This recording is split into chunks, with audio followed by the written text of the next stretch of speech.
listen carefully and answer questions 1 to 6.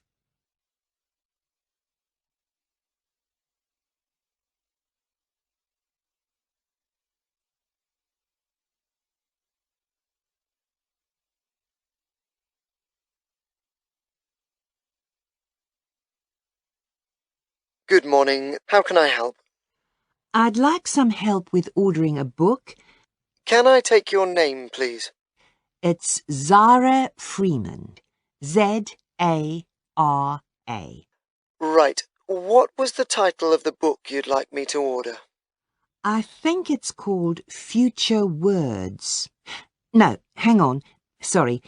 That's Future Worlds. Do you know the name of the author? I'll do a search. Yes, it's by a man called Richard Watson. Watson, as in W-A-T-S-O-N. Yes, that's right. It's only just been released. It's a self-help book, is that right? Yes. Now, it costs £12.99. Yep, that's fine. How would you like to pay? Is a debit card okay? No, sorry. We only accept credit cards. Oh dear. Just let me check to see if I have it with me. Oh yes, here it is. Before you hear the rest of the conversation, you have some time to look at questions 7 to 10.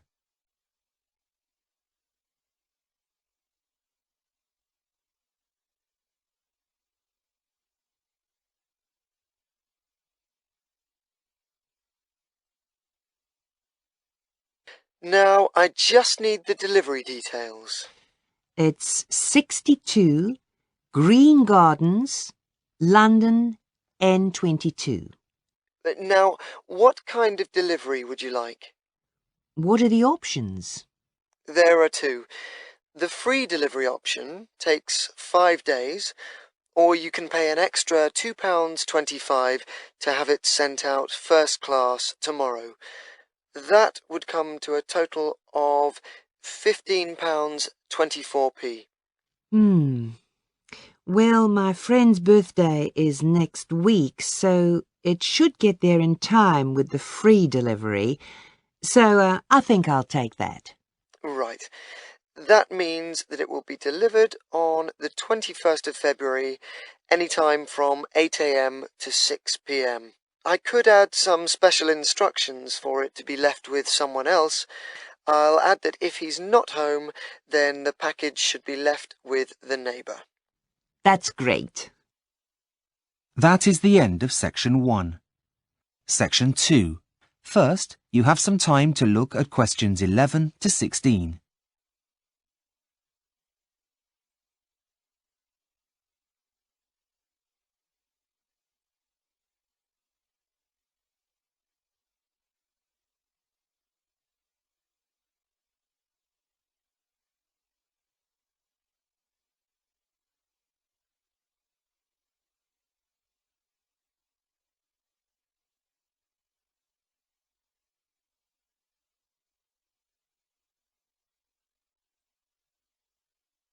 Welcome to the Homes of the Future online website. I will be your virtual guide around the homes you could soon be living in. Let's begin our tour in the bedroom. Firstly, the bed is programmed to gently rock you awake in the mornings. There'll be no more rude awakenings by an alarm clock. And it will also know what time you need to wake up, as it will get that information directly from your personal digital assistant, that is, your PDA, which will be inserted into you. Let's move to the wardrobe. Those are your musical shoes that generate music while you walk. The music will change according to how fast you're walking. Calm music for a relaxing stroll and faster beats for when you're in a hurry. You'll feel like you're walking on air. What's more, your clothes are also intelligent. They sense how you're feeling and then change colour. The fabric that they're made of also converts your body heat into a low-voltage electricity generator for some of the gadgets that are now inside you, like your PDA, for example. Moving on to the bathroom. So, after waking up, you need a shower. There's no need to turn on any taps as the house will know exactly what temperature you like the water in the mornings, though you'll still have to wash yourself. From the bathroom, we move into the kitchen. Now, we've all had that horrible feeling when you can't find your keys just as you're about to go out. Well, in the home of the future, you wouldn't need to panic. All you need to do is an internet search. All items are now programmed with a tracking device so that they will light up and signal to you where they are. Just in case the object is upstairs, the house will project its position on your fridge. Speaking of your fridge, this is now as intelligent as your clothes. Not only does it keep a record of when you're running low on everyday essentials, like milk, but it emails your local grocery store, which will deliver them for you. It can also help with planning meals if you have friends over for dinner, by moving the chicken from the freezer so that it'll thaw in time. You have some time to look at questions 17 to 20.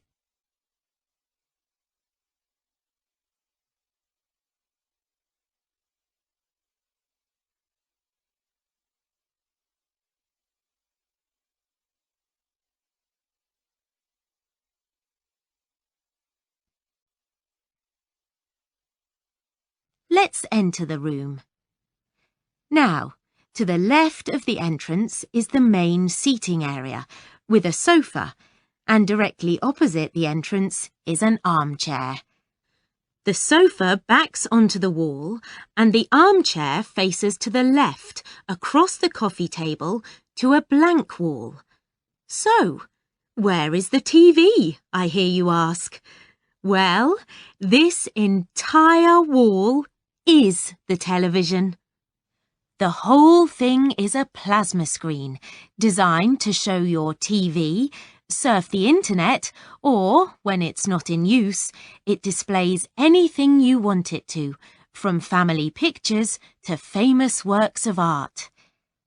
On the opposite wall to the sofa is a fireplace, which still has a real fire. Nothing beats that now, does it? But the rug in front of the fire now also monitors the temperature and either opens or closes the chimney so as not to overheat the room. It still has its normal uses though. As you can see, the cat likes it very much and is curled up on it, happy as can be. What else is on offer? Well, for entertainment, the family still reads books, so there is a bookcase on the wall to the right of the entrance. But what about the computer? Well, it's inside your head and powered by those intelligent clothes you're wearing. Imagine this. As you're sitting relaxing on the armchair, you'll be able to reach out and put your hot drink on the coffee table in front of the armchair. You suddenly remember that you need to send work an email. That same coffee table, holding your cup, is also a touch-sensitive keyboard for you to type your email and then click send. All you need to do to activate it is say email, and the image of a keyboard will appear. That is the end of Section 2. Section 3. First, you have some time to look at questions 21 to 25.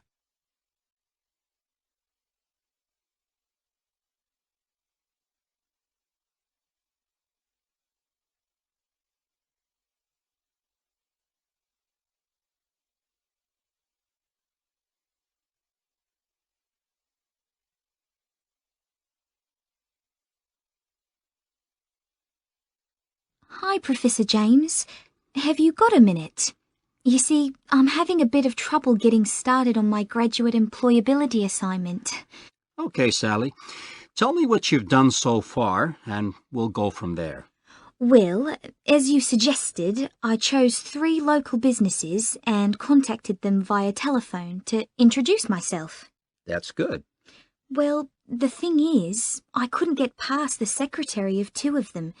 Do you have any suggestions? What about following up with a letter stating what time you'll be calling again? Oh, that's a good idea. I hadn't thought of that. So, tell me about the one you have contacted. Right. Well, he was very helpful, actually. He received the survey I emailed him and has already sent it back. I've had a very quick look at it, but haven't had a chance to write it up yet. So far, so good. Carry on.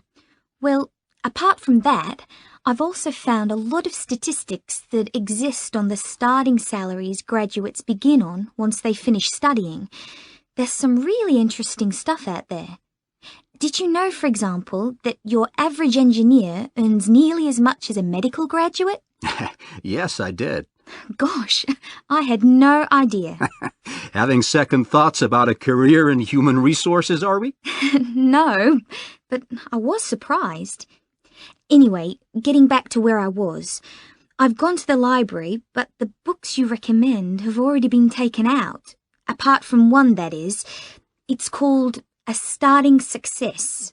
I haven't read it yet, but I've taken it out and it's on my list of things to do. Have you come up with a plan yet? Yes, and I've written my hypothesis as well as my introduction, but that's where I've got stuck. I don't really know how I'm going to be able to present all of the information, as there's so much of it. You have some time to look at questions 26 to 30.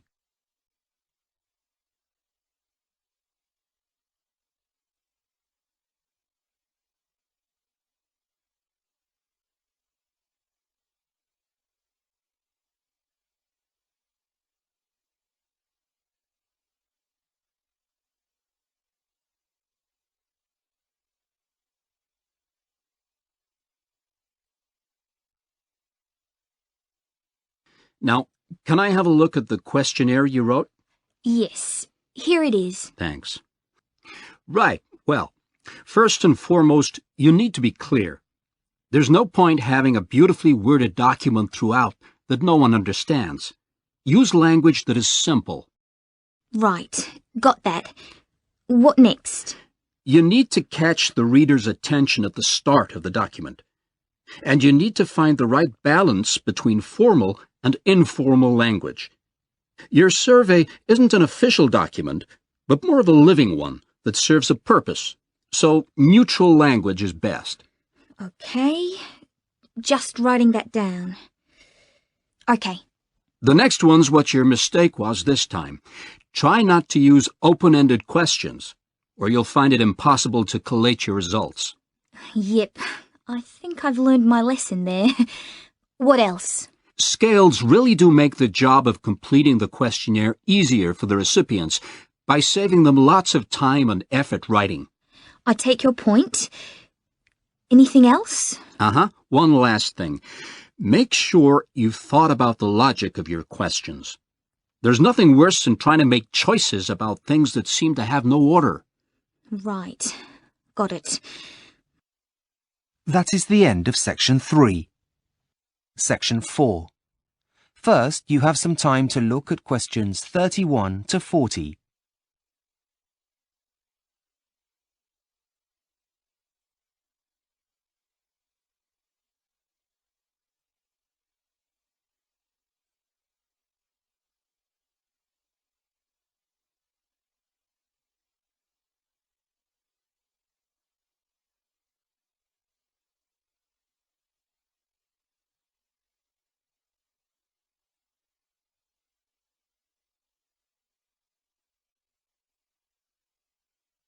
Hi, good morning everyone.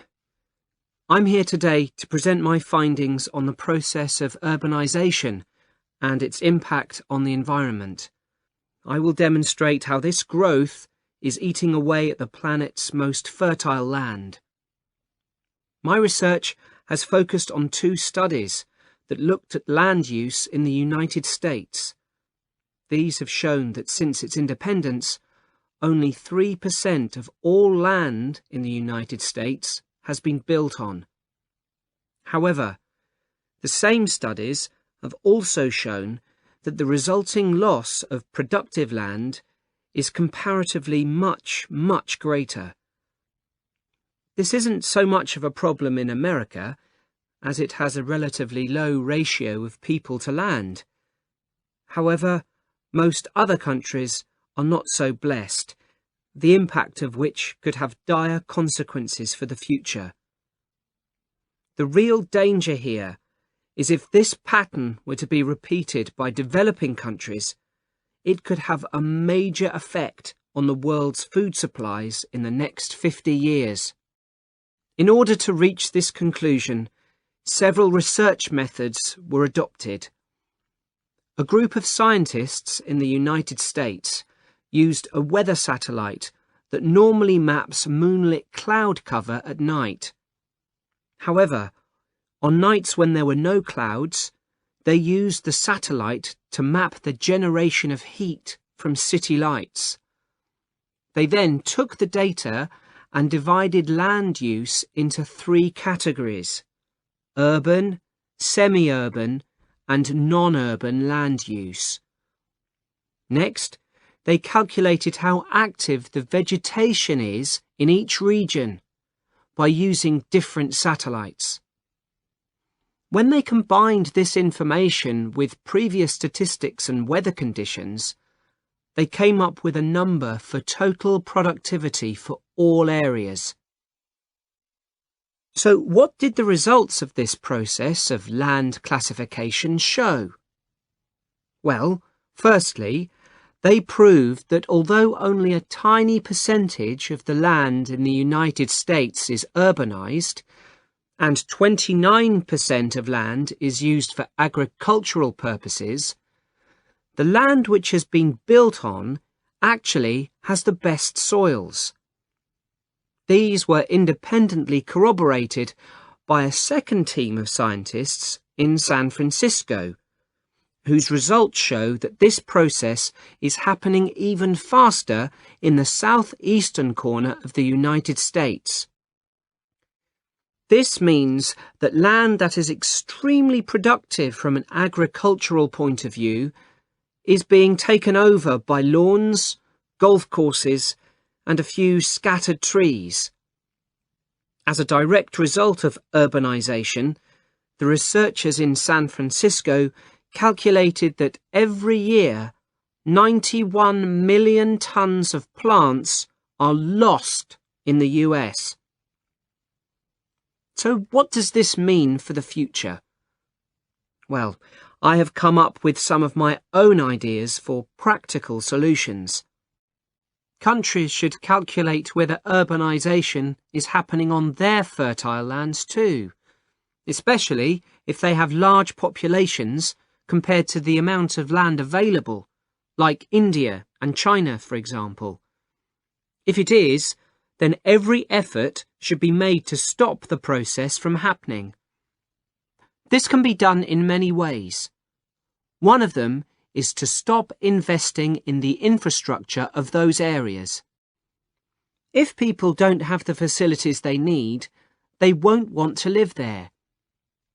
But in my opinion, the main solution here is to offer people financial incentives to move away from fertile land to areas that are less valuable in agricultural terms. That is the end of section 4. You now have half a minute to check your answers. That is the end of the listening test, the IELTS test. You now have 10 minutes to transfer your answers to the listening answer sheet.